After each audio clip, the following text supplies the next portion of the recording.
MG baru saja menghadirkan pendatang serius di segmen SUV leader frame. Segmen ini selalu jadi panggung panas di pasar Asia. Nama-nama besar seperti Toyota Fortuner dan Mitsubishi Pajero Sport sudah lama bermain nyaman di zona ini. Tapi sekarang, satu nama baru muncul dan langsung mengarah ke jantung pertarungan. Ini dia, MG Magister. Nah, apakah ini benar-benar jadi ancaman nyata atau hanya sekedar alternatif? Kita akan bahas detail performa, desain, hingga harganya. Jadi, pastikan sobat tonton sampai akhir, karena bagian harga dan positioning pasar justru jadi kunci paling menarik di mobil ini.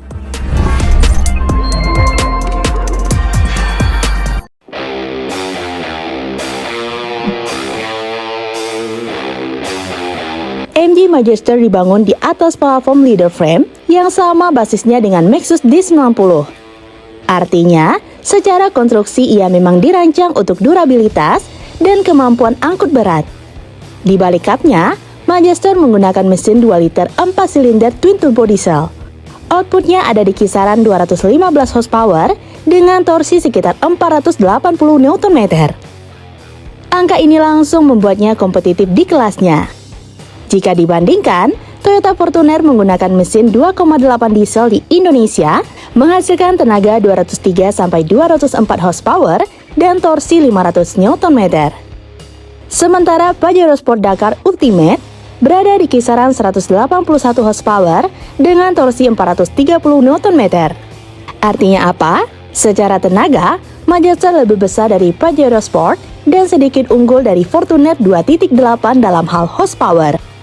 Meskipun torsinya masih sedikit di bawah Fortuner, tapi 480 Nm tetap angka besar dan sangat cukup untuk kebutuhan towing, tanjakan, maupun penggunaan luar kota. Untuk transmisinya, Magister menggunakan otomatis 8 percepatan, bukan 6 speed seperti yang masih digunakan Pajero dan Fortuner di beberapa pasar. Rasio lebih banyak biasanya memberikan keuntungan pada efisiensi dan kehalusan perpindahan gigi.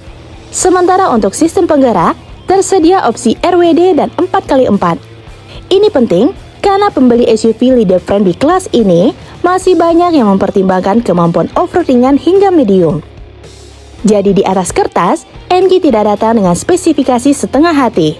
Mereka datang dengan paket tenaga yang relevan dan bahkan agresif untuk ukuran pendatang baru. Apalagi harganya sangat kompetitif.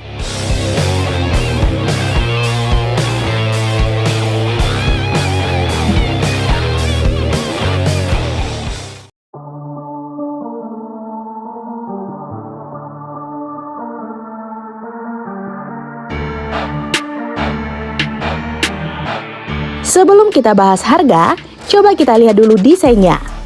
Magister tidak terlihat seperti SUV kalem, tampilannya tegas dan berkarakter. Bagian depan menampilkan grill besar dengan desain yang lebih berani. DRL tipis ditempatkan di bagian atas, sementara lampu utama berada sedikit lebih rendah. Pendekatan speed lamp seperti ini memberikan kesan modern dan lebih premium. Bumper depannya dibuat lebih tebal dan maskulin.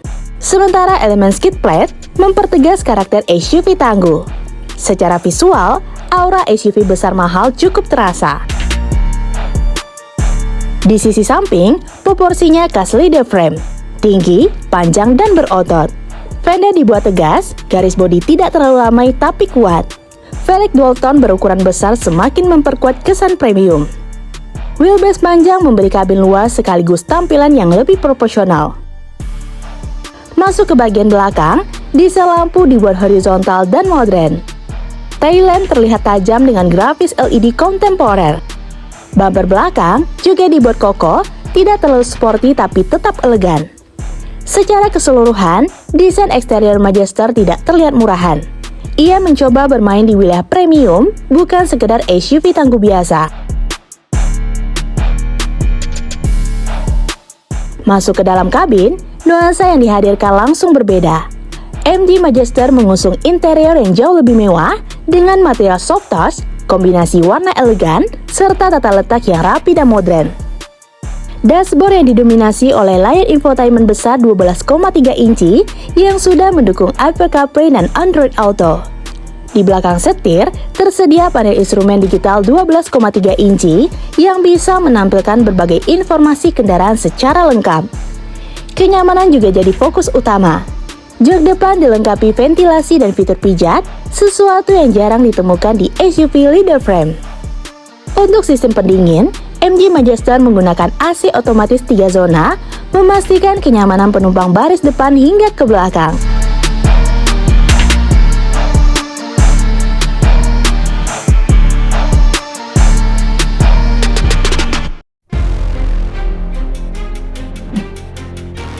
MG Majester diperkenalkan di India sebagai model baru yang diposisikan di atas Gloster. Di pasar Cina sendiri, basis mobil ini berada di Maxus D90 yang sudah lebih dulu hadir. Di Cina, Maxus D90 dipasarkan dengan rentang harga 156.700 hingga 263.800 yuan. Jika dikonversi kasar, itu setara kurang lebih dari 330 juta sampai 560 jutaan tergantung variannya. Untuk India, MG Majester resmi diperkenalkan pada Februari 2026 dan diposisikan sebagai flagship SUV 7-seater. Harga yang disebutkan berada di kisaran 45 lakh rupiah ke atas atau sekitar 800 jutaan ke atas. Untuk pasar global lain termasuk Asia Tenggara, belum ada pengumuman resmi. Namun jika MG ingin benar-benar bersaing ketat, strategi harga akan menjadi penentu utama. Jika dilihat, MG Majester muncul sebagai SUV leader frame lengkap yang bukan sekedar pemain baru, tapi kandidat kuat untuk mengganggu dominasi Fortuner dan Pajero Sport dalam hal fitur, teknologi, dan value for money. Dengan tenaga 215 horsepower dan 480 Nm, transmisi 8 speed, opsi 4x4, serta fitur modern yang lengkap, Majester datang membawa paket yang rasional dan kompetitif. Sekarang tinggal menunggu langkah berikutnya. Jika MG benar-benar membawa Majester ke lebih banyak pasar dengan harga agresif, persaingan SUV diesel besar bisa berubah drastis dalam beberapa tahun ke depan. Nah, gimana menurut sobat? Komen di bawah ya. Jika sobat suka dengan video ini, like dan share ya sobat. Sampai ketemu lagi di fakta seru selanjutnya. See you!